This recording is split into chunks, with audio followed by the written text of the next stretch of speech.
The first one is where we just take the months from March to August with total days. We are using our main method to just scan for an input. We're going to ask them for a year, though we don't need it. We don't do this because we care if it's a multiple of 4, and you'll see why. But we make sure it's an int because we don't care about decimals, and years are not broken up into decimals unless we're doing some type of fractioning for some reason. Then we're prompting them to enter a number between 1 and 12. They enter it. We are initializing a system print line to give a space, saying this month is whatever, by saying, hey, enter this month number into number of days in a month, create a new line, then the year is blank, whatever they told us. We're initializing total days right now, and number of days in a month equals 0.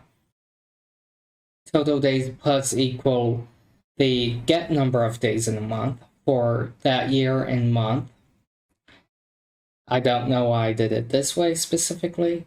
I think it was for modularity later on, or just a dynamic input later.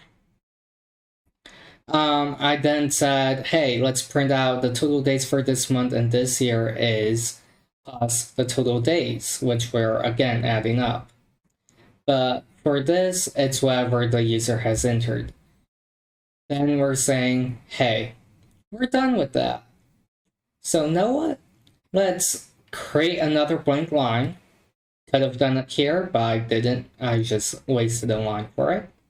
We said, hey, total days was set back to 0 because that's what we gave total days from this point on. And we're going to say we're using this year plus year again. And we're going to run the method that is for this year and this month. In this method, we're saying, hey, number of days in a month is whatever this month is, string the name of the month. So whatever number they gave us is divided by 12 or broken down. And whatever they pick is what we're giving them the total days of. We're going to return the month name. Then we're saying in this method for integers, hey, get number of days in a month, this year, this month. And if the month is 1, 35, and so on, if it equals one of those, it's 31 days. If it's a 4, 6, 9, or 11 month, then we're entering 30. But if the month is February, because of leap years, we are checking if it's 29 days for the leap year. If it's not, it's 28, and we're returning a 0. But we're calling a different method for this check. For this check, we're going to use a Boolean method that is saying, hey, int the year. We're taking whatever year they gave us, or hard-coded in this case.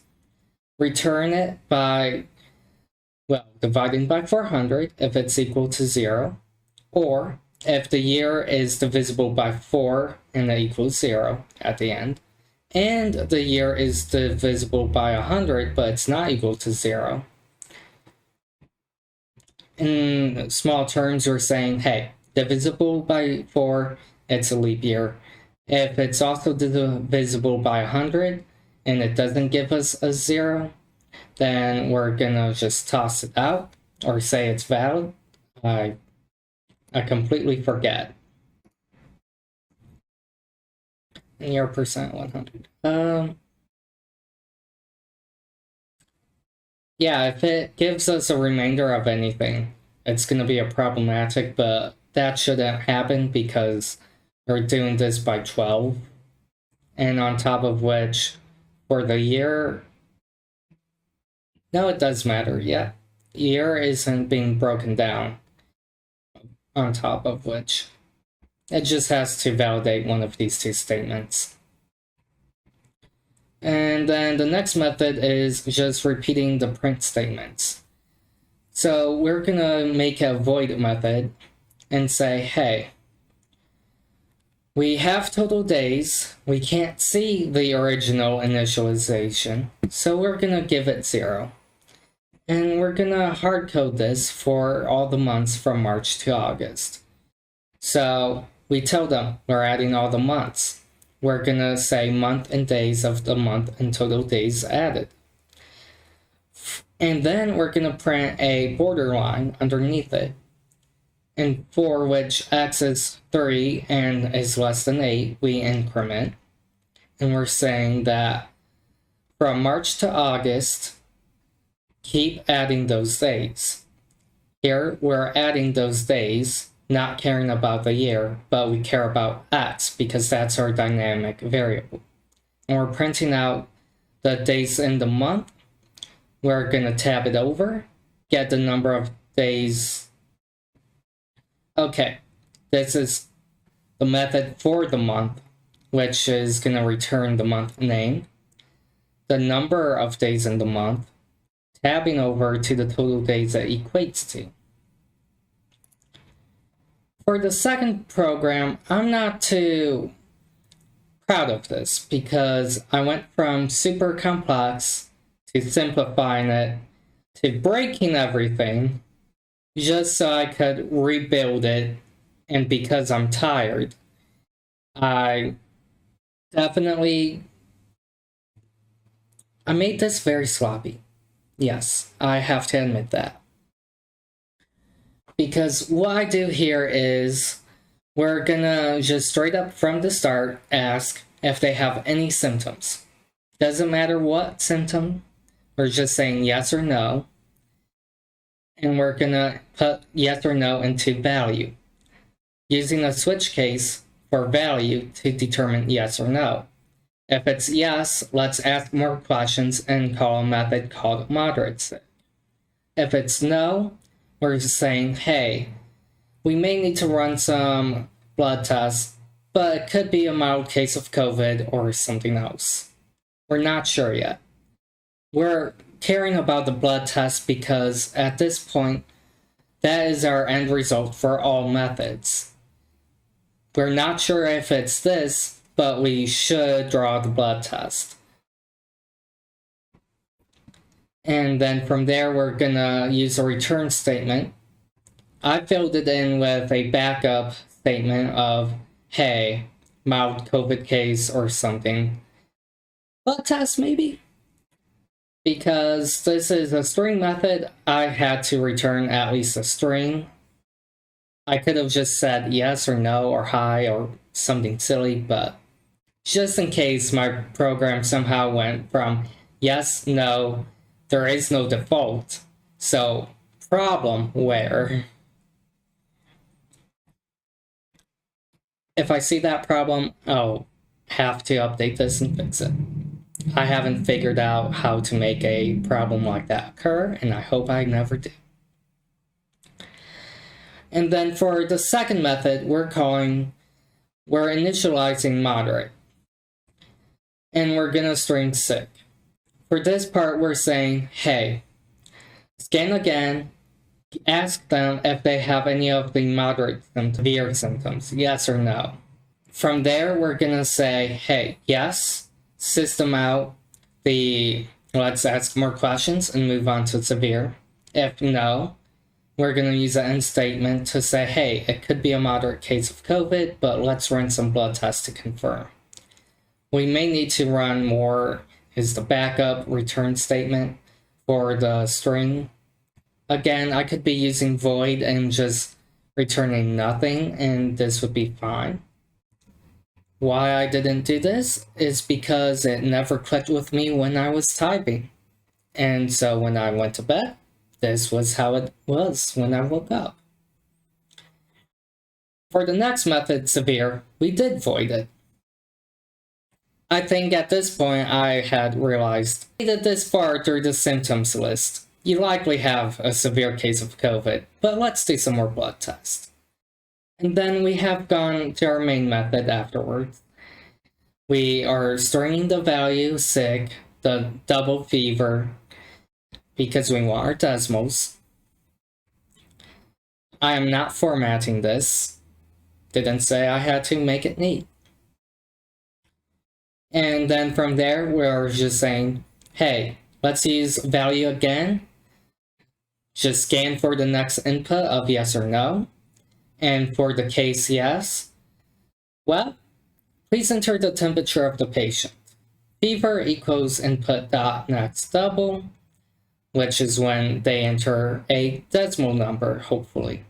If they enter a whole int and it somehow is less than 90, we're going to ask them, are you sure? Tell me again, please. Because they may have mistyped it or something happened. But we don't want to kick them out already at the beginning of the program. So we're going to scan again for that new fever. If it comes back and it's still less than 96, they have hypothermia and probably are experiencing chills, but we don't have to disclose that. We can ask that. But at this point, we're not doing that either.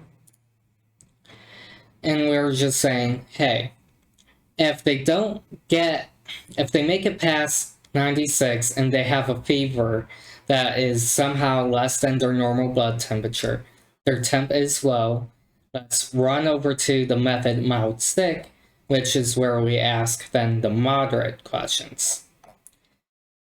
We don't have to ask mild questions because it's in the main method that we just from the start ask, do they have any of these symptoms? A temperature between these two values, respiratory symptoms, aches, pains, dry cough. If they even have one, we're gonna say yes, and we're gonna continue. So if the fever is below, in the normal range of a temperature, we're gonna say it's normal, or just generalize it by saying you have a fever going of that temperature that they just input. And we're gonna call that method sick again. Or, mild case.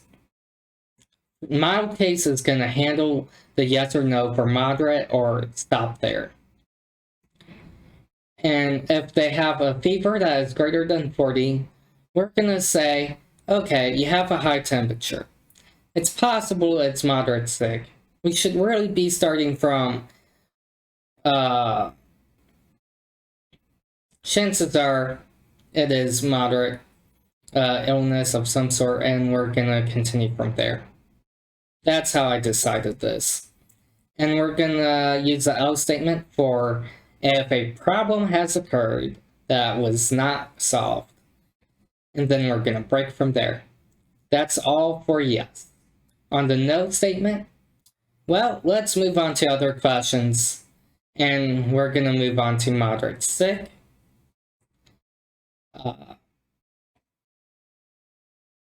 This should really be mild sick.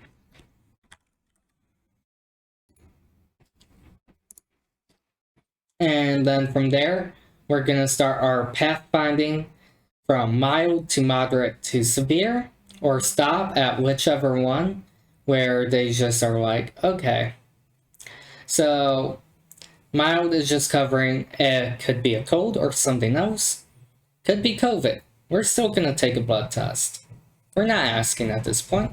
We're at the clinic on the corner that is by the Tai Chi shop that is also serving coffee with cats next to the actual guest who came in. We're not asking more questions. And then, as for what goes, we have a lot of times where we have to ask and go through the whole field for sick much. Funny. So, 2020, that's a leap year. We got the second month. We have February. We have 29. That works. We're also just going through, like I said. Cool. We go 2021. 2. Well, February is now 28. Not a leap year. It works. We're done.